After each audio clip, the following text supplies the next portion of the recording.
నా సూర్యుడివి, నా చంద్రుడివి, నా దేవుడివి నువ్వే.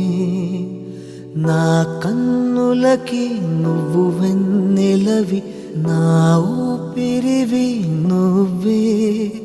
నువ్వే కదా. లక్ష్మి, బాగున్నావా?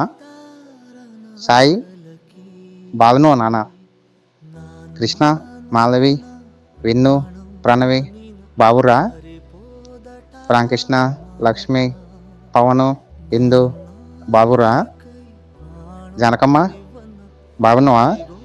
సాయి నాన్న, నా బాధ్యతలన్నీ ఇక నువ్వే మోయాలి. అందరినీ బాగా చూసుకోవాలి. నేను మీతో అక్కడ భౌతికంగా లేకుండొచ్చు, కానీ మీ ప్రతి పనిలో నేను చూస్తూ మీకు తోడుగానే ఉన్నాను. లక్ష్మి, నేను లేననే బాధ నీ కళ్ళల్లో నాకెప్పుడూ కనిపించొద్దు. నేను ఇక్కడి నుంచి అన్నీ చూస్తున్నాను. మీరు ఎల్లప్పుడూ సంతోషంగా ఉండాలి. ఇక సమయం అయింది, నేను వెళ్ళొస్తా. అందరికీ నమస్కారం.